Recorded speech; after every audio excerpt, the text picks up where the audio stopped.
ಸ್ನೇಹಿತರೆ, ತಮ್ಮೆಲ್ಲರಿಗೂ ಕೂಡ ನಮಸ್ಕಾರ. ನಾನು ನಿಮ್ಮ ರಮೇಶ್. ಮುಂಬರುವಂತಹ ಟಿ ಪರೀಕ್ಷೆ ಏನು ಕಂಡು ಬರ್ತಾ ಇದೆ ಡಿಸೆಂಬರ್ 7, ಅದಕ್ಕೆ ಸಂಬಂಧಪಟ್ಟಂಗೆ ಇನ್ನೂ ಅತ್ಯುತ್ತಮವಾಗಿರುವಂತಹ ಮಾಹಿತಿಗಳಾಗಿರ್ಬೋದು ನಿಮ್ಮ ಈ ಒಂದು ರಮೇಶ್ ಅಕಾಡೆಮಿ ಎಂತಕ್ಕಂಥ ಯೂಟ್ಯೂಬ್ ಚಾನಲ್ ಮತ್ತು ಆ್ಯಪ್ ಒಳಗೆ ಪಡಿಲಿದ್ದೀರಿ. ಸೊ ಯಾರು ಬ್ಯಾಚಿಗೆ ಜಾಯ್ನ್ ಆಗಬೇಕು ಅಂದ್ಕೊಂಡಿರ್ತೀರಿ ಆ್ಯಪಲ್ಲಿ ಹೋಗಿ ಜಾಯ್ನ್ ಆಗ್ರಿ, ರಮೇಶ್ ಅಕಾಡೆಮಿ ಅಂತಕ್ಕಂಥದ್ದು. ಮತ್ತು ಇನ್ನಷ್ಟು ವಿಚಾರಗಳನ್ನು ಅನ್ಪಂದ್ರೆ ನಾನು ಪ್ರತಿನಿತ್ಯ ಯೂಟ್ಯೂಬಲ್ಲಿ ತರ್ತಾ ಇರ್ತೀನಿ. ಇವನ್ ಕೆಲವೊಂದಿಷ್ಟು ಚಿಕ್ಕ ಪುಟ್ಟ ಮಾಹಿತಿಗಳನ್ನು ಕೂಡ ಅಂದ್ರೆ ನಿಮಗೆ ಇಲ್ಲಿ ಹಂಚ್ಕೊತಾ ಇರ್ತೀನಿ.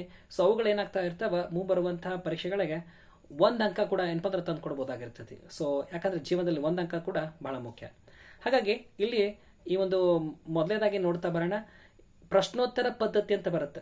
ಓಕೆ, ಆ ಪ್ರಶ್ನೋತ್ತರ ಪದ್ಧತಿ ಅಂತಕ್ಕಂಥದ್ದನ್ನ ತಂದಂಥವ್ರು ಯಾರು ಅಂತಂದ್ರೆ ಗ್ರೀಕ್ನ ಪ್ರಮುಖವಾಗಿರುವಂಥ ತತ್ವಶಾಸ್ತ್ರಜ್ಞ ಯಾರು ಅಂತಂದ್ರೆ ಅದು ಸಾಕ್ರೆಟಿಸ್ ಆಗಿರ್ತಾನ್ರಿ.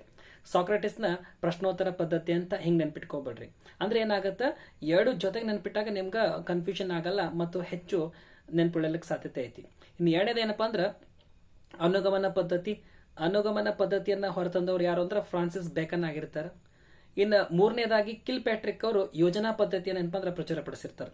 ಯೋಜನಾ ಪದ್ಧತಿ ಅಂತ ಬಂದ್ರೆ ಕಿಲ್ ಪ್ಯಾಟ್ರಿಕ್ ಹೇಳ್ರಿ. ಆಮೇಲೆ ನಿಗಮನ ಪದ್ಧತಿ ಅಂತ ಬಂದ್ರೆ ಅರಿಸ್ಟಾಟಲ್.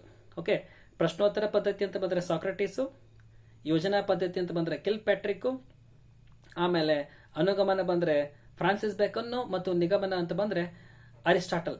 ಇವೆಲ್ಲ ಈ ಒಂದು ಪದ್ಧತಿಗಳ ಸ್ಥಾಪಕರಾಗಿರ್ತಾರೆ. ಇದು ನೆನ್ಪಿಟ್ಕೊಡ್ರಿ, ಒಂದು ಅಂಕ ಜೀವನದಲ್ಲಿ ಬಹಳ ಮುಖ್ಯ. ಮತ್ತೆ ಭೇಟಿ ಆಗ್ತಿರೋಣ. ಥ್ಯಾಂಕ್ ಯು, ಧನ್ಯವಾದ ಸ್ನೇಹಿತರೆ.